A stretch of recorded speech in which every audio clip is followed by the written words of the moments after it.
Olá, seja bem-vindo ao dia 343 da nossa leitura bíblica. Meu nome é Everton Alonso e nós estamos caminhando juntos para ler a Bíblia todo o ano. Peço que você possa deixar o teu curtir, o teu comentário, o teu compartilhar e ativar o sininho de notificações. Isso ajuda o canal a crescer e também pessoas a conhecer o poder transformador do Evangelho. Hoje a nossa leitura estará em 2 Crônicas, no capítulo 9. Iremos a Judas, no capítulo 1, e o único capítulo também de Judas, no Novo Testamento. Iremos ao profeta Sofonias, no capítulo 1, e finalizando a leitura de hoje, iremos a Lucas, no capítulo 23. Aqui, em 2 Crônicas, no capítulo 9, nós vamos ver a rainha de Sabá visitando Salomão, nós vamos ver o esplendor do reino de Salomão e, por fim, a sua morte, a morte do rei Salomão. Vamos a essa leitura? Diz assim, 2 Crônicas, capítulo 9. A rainha de Sabá soube da fama de Salomão e foi a Jerusalém para pô-lo à prova com perguntas difíceis. Quando chegou, acompanhada de uma enorme caravana, com camelos carregados de especiarias, grande quantidade de ouro e pedras preciosas, foi até Salomão e lhe fez perguntas que tinha em mente. Salomão respondeu a todas. Nenhuma lhe foi tão difícil que não pudesse lhe responder. Vendo a sabedoria de Salomão, bem como o palácio que ele havia construído, o que era servido em sua mesa, o lugar de seus oficiais, os criados, os copeiros, todos uniformizados, e os holocaustos que ele fazia no templo do Senhor, ela ficou impressionada. Disse ela então ao rei: Tudo que ouvi em meu país acerca das tuas realizações e de tua obediência era verdade, mas eu não acreditava no que diziam até ver com os meus próprios olhos. Na realidade, não me contaram nem a metade da grandeza da tua sabedoria. Tu ultrapassas em muitos o que eu ouvi. Como devem ser felizes os homens da tua corte, que continuamente estão diante de ti e ouvem a tua sabedoria. Bendito seja o Senhor, o teu Deus, que te agradou de ti e te colocou no trono dele para reinar pelo teu Deus. Por causa do amor do teu Deus para com Israel e do seu desejo de preservá-lo para sempre. Ele te fez rei para manter a justiça e a retidão. E ela deu ao rei 4.200 quilos de ouro e grande quantidade de especiarias e de pedras preciosas. Nunca se viram tantas e tais especiarias como a rainha de Sabá deu ao rei Salomão. Abre parênteses. Os marinheiros de Irão e de Salomão trouxeram ouro de Ofir e também madeira de junípero e pedras preciosas. O rei utilizou a madeira para fazer a escadaria do templo do Senhor e do palácio real, além das harpas, liras para os músicos. Nunca se tinha visto algo semelhante em Judá. Fecha parênteses. O rei Salomão deu à rainha de Sabá tudo o que ela desejou e pediu, muito mais do que ela lhe tinha trazido. Então ela e seus servos voltaram para o seu país. O peso do ouro que Salomão recebia anualmente era de 23.300 quilos, fora o que os mercadores e comerciantes traziam. Também todos os reis da Arábia, os governadores dos países traziam ouro e prata para Salomão. O rei Salomão fez 200 escudos grandes de ouro batido, utilizando 3 quilos e 600 gramas de ouro em cada um. Também fez 300 escudos pequenos de ouro batido, com 1 quilo e 800 gramas de ouro cada um, e colocou no palácio da floresta do Líbano. O rei mandou fazer ainda um grande trono de marfim revestido de ouro puro. O trono tinha 6 degraus e um estrado de ouro fixo nele. Nos dois lados do assento havia 2 braços, com um leão junto a cada braço. 12 leões ficavam aos 6 degraus, um de cada lado. Nada igual havia sido feito em outro reino. Todas as taças do rei Salomão eram de ouro, bem como todos os utensílios do palácio das florestas do Líbano. Não havia nada de prata, pois a prata quase não tinha valor nos dias de Salomão. O rei tinha uma frota de navios mercantes tripulados por marinheiros do rei Irão. Cada 3 anos a frota voltava, trazendo ouro, prata, marfim, macacos e pavões. O rei Salomão era o mais rico e mais sábio de todos os reis da terra. Este pediu audiência ao rei Salomão para ouvirem a sua sabedoria que Deus tinha lhe dado. Ano após ano, todos os que vinham traziam algum presentes, utensílios de prata e de ouro, mantos, armas e especiaria, cavalos e mulas. Salomão possuía 4.000 estábulos para cavalos e carros e 12.000 cavalos, dos quais mantinha uma parte nas guarnições de algumas cidades e outros perto dele em Jerusalém. Ele dominava sobre todos os reis, desde Eufrates até a terra dos filisteus, junto à fronteira do Egito. O rei tornou a prata tão comum em Jerusalém quanto as pedras e o cedro tão numerosos quanto as figueiras bravas de Cefelá. Os cavalos de Salomão eram importados do Egito e todos os outros países. Os demais acontecimentos do reinado de Salomão, desde o início até o fim, estão escritos nos relatos do profeta Natã, nas profecias do silonita Aias e nas visões do vidente Ido acerca de Jeroboão, filho de Nebate. Salomão reinou 40 anos em Jerusalém, sobre todo Israel. Então descansou com seus antepassados e foi sepultado na cidade de Davi, seu pai, e o seu filho Roboão foi o seu sucessor. Vamos agora a Judas, o seu capítulo único, lá no Novo Testamento. Aqui em Judas, nós vamos encontrar ele falando sobre o pecado e o destino dos ímpios.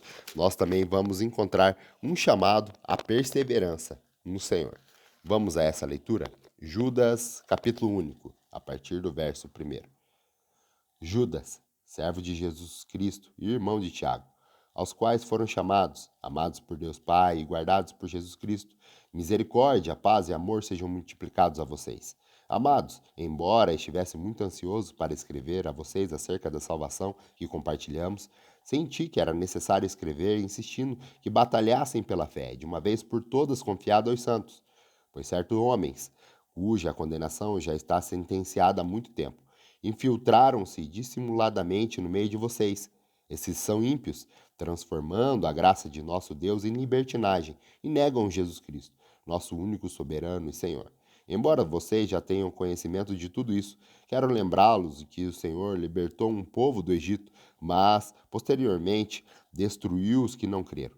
E quanto mais os anjos que não se conservavam suas posições de autoridade, mas abandonaram sua própria morada, eles os têm guardado em trevas, presos com correntes eternas para o grande juízo do grande dia. De modo semelhante a estes, Sodoma e Gomorra e as cidades em redor se entregaram à imoralidade e às relações sexuais antinaturais. Estando sob o castigo do fogo eterno, elas servem de exemplo. Da mesma forma, esses sonhadores contaminam o próprio corpo, rejeitando a autoridade e difamando os seres celestiais. Contudo, nem mesmo o arcanjo Miguel, quando estava disputando com o diabo acerca do corpo de Moisés, ousou fazer alguma acusação injuriosa contra ele, mas disse: O Senhor o repreenda. Todavia, essas tais difamações, tudo o que não entende, e as coisas que entende por instinto, como animais irracionais, nem mesmo as coisas se corrompem. Ai deles, pois seguiram o caminho de Caim, buscando lucro, caíram no erro de Balaão e foram destruídos na rebelião de Corá. Esses homens são rochas submersas nas festas da fraternidade, que vocês fazem, comendo com vocês de maneira desonrosa.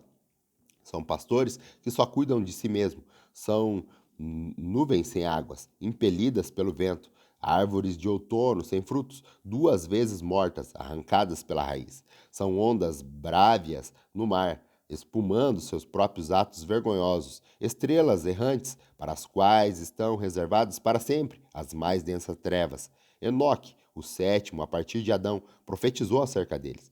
Vejam, o Senhor vem com milhares de milhares dos seus santos para julgar a todos e convencer todos os ímpios a respeito de todos os atos da impiedade que eles cometeram impiamente e acerca de todas as palavras insolentes que os pecadores ímpios falaram contra ele.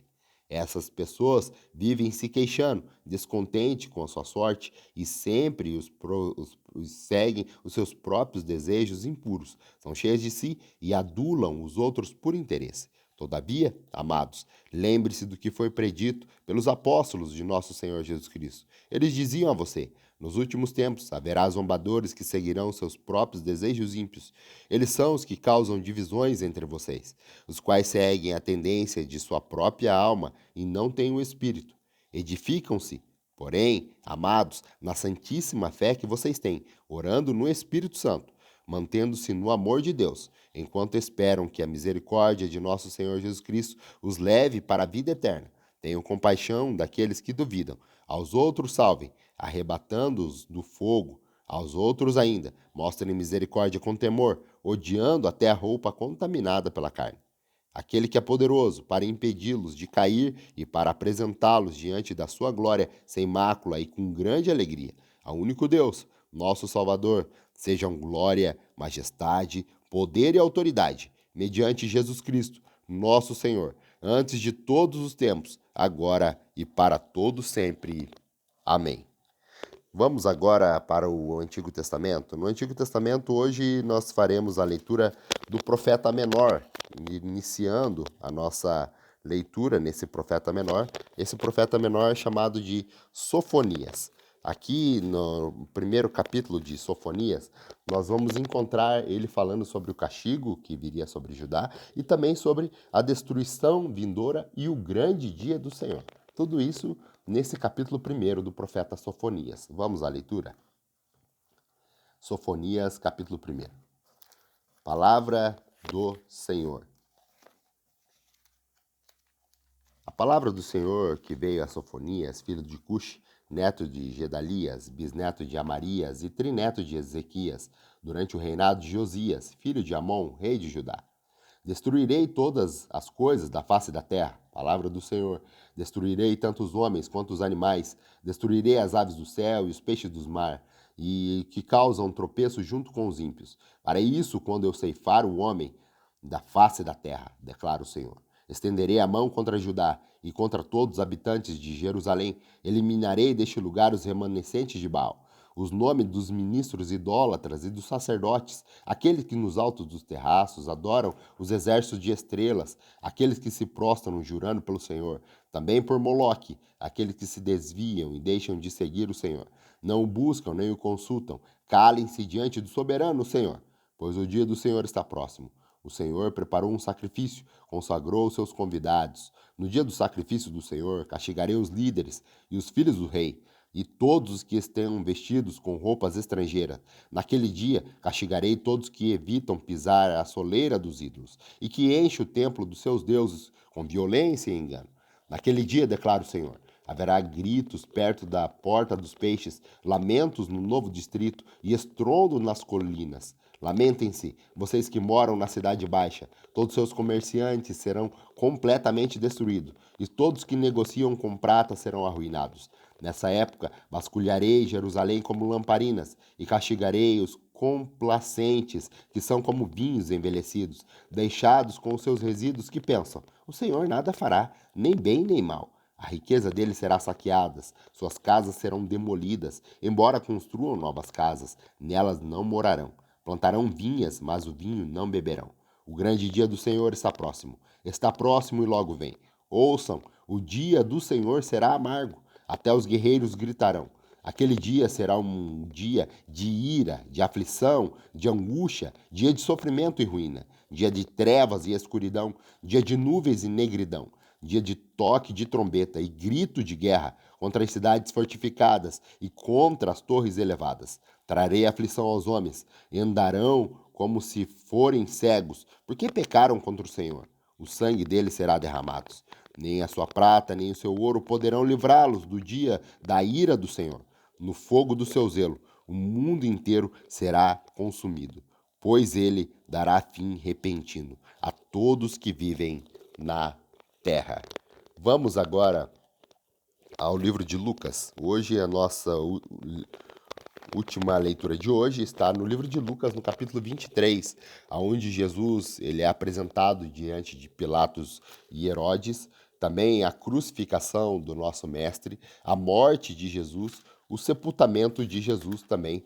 Tudo isso aqui nesse capítulo 23 de Lucas. Vamos a essa leitura? Diz assim, Lucas capítulo 23. Então toda a assembleia levantou-se e o levou a Pilatos, e começaram a acusá-lo, dizendo, encontramos este homem subvertendo a nação.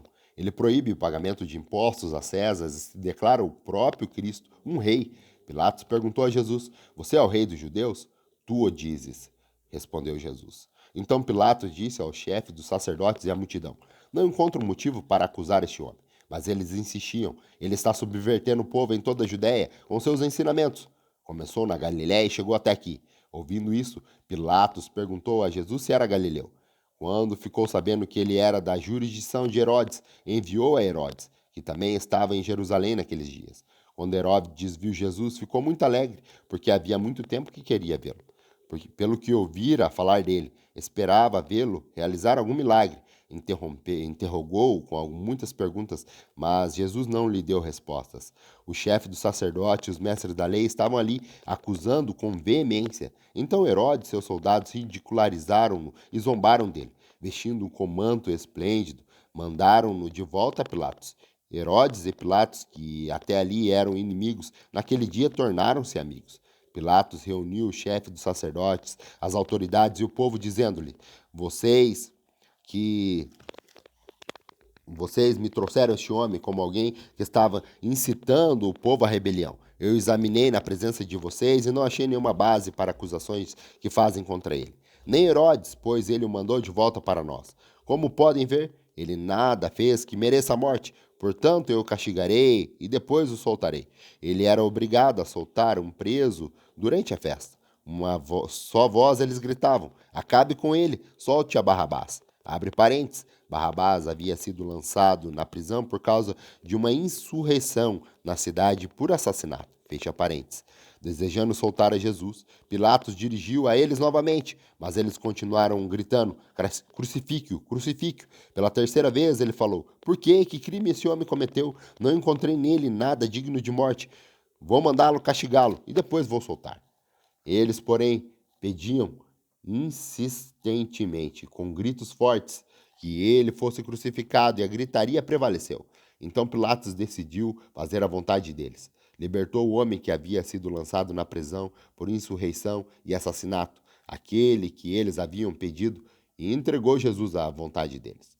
Enquanto o levavam, agarraram Simão de Cirene, que estava chegando do campo, e eles lhe colocaram a cruz nas costas, fazendo carregá-las atrás de Jesus. Um grande número de pessoas o seguia, inclusive mulheres que lamentavam e choravam por ele. Jesus voltou e disse-lhes: Filhas de Jerusalém, não chorem por mim, chorem por vocês mesmas e por seus filhos, pois chegará a hora em que vocês dirão: Felizes as estéreis, os ventres que nunca geraram e os seios que nunca amamentaram. Então dirão as montanhas: Caiam sobre nós e as colinas cubram-nos. Pois, se fazem isso com árvores verdes, o que acontecerá se ela estiver seca? 2 outros homens, ambos criminosos, também foram levados com ele para serem executados. Quando chegaram ao lugar chamado Caveira, ali o crucificaram com os criminosos, um à direita e outro à esquerda. Jesus disse: Pai, perdoa-lhes, pois não sabem o que estão fazendo. Eles dividiram a roupa deles e tiraram-lhe a sorte. O povo ficou observando e as autoridades o ridicularizavam. Salvou os outros, dizem. Salve-se a si mesmo, se é o Cristo de Deus, o escolhido. Os soldados, aproximando-se, também zombavam dele. Ofereceram-lhe vinagre e dizia: Se você é o rei dos judeus, salve a si mesmo. Havia uma inscrição acima dele que dizia: Este é o rei dos judeus. Um dos criminosos que ali estavam pendurados lançaram-lhe insultos: Você não é o Cristo? Salve a nós e a si mesmo. Mas o outro criminoso o repreendeu, dizendo: Você não teme a Deus nem estando sobre a mesma sentença? Nós estamos sendo punidos com justiça, porque estamos recebendo o que os nossos atos merecem. Mas este homem não cometeu nenhum mal. Então ele lhe disse: Jesus, lembra-te de mim quando entrares no teu reino. Jesus lhe respondeu: Eu garanto, hoje mesmo você estará comigo no paraíso.